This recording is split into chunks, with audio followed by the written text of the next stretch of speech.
Sherelle Starr, and I'm going to be showing you some DIY bridal shower cards.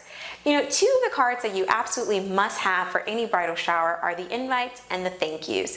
Thank yous are not optional, so just keep that in the back of your mind. You definitely need to send people a card if they give you a gift. The first card we're going to tackle is the invite.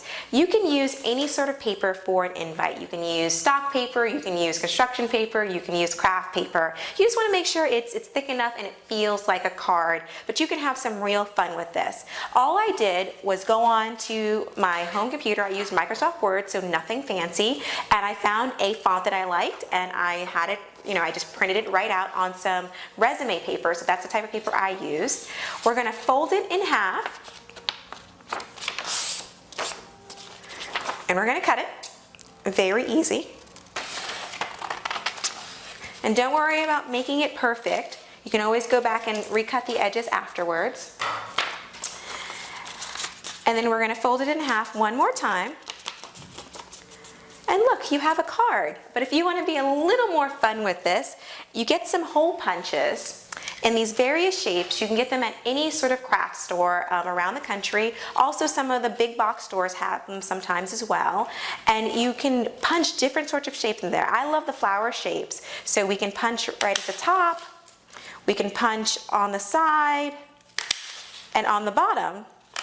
And what's great about these punch cards is that after you punch, the waste, or what you would call waste, actually stays in there, and you can use them as confetti in the envelopes. So if you punch out different colors, you can have lots of fun confetti that you can put in your homemade cards to go with it, little decor.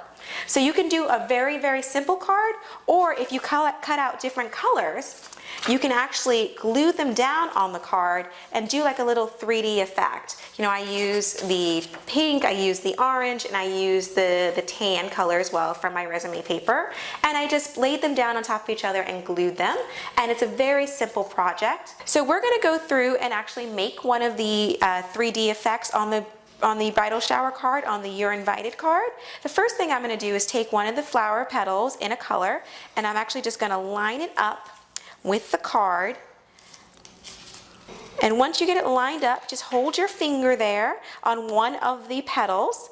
You're going to push the flower up, take your handy little glue gun, and do a light dab. You don't need to add a lot of glue because these are really light pieces of paper, so they don't require a lot. You're going to take your second flower petal and put it right on top of the first. Same thing, take your little bead of glue, just tap it and press it down. Your third one, you're just going to pick a different color, or if you want, you could go with the same color or a different color.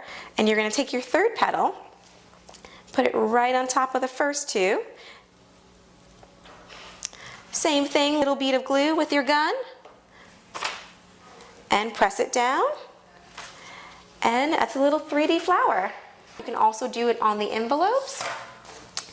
This one I just have punched out, and this one I placed a little flower petal on, so when you close it you can actually see it through the envelope. And you can do the exact same thing for the thank you cards. There's no real difference. You can do them a long ways, you can do them horizontal or vertically, but you can do the exact same thing. You can even add a ribbon to make it a little extra special. But this is just a fun, simple way to do a DIY thank you card and invite card for your bridal shower.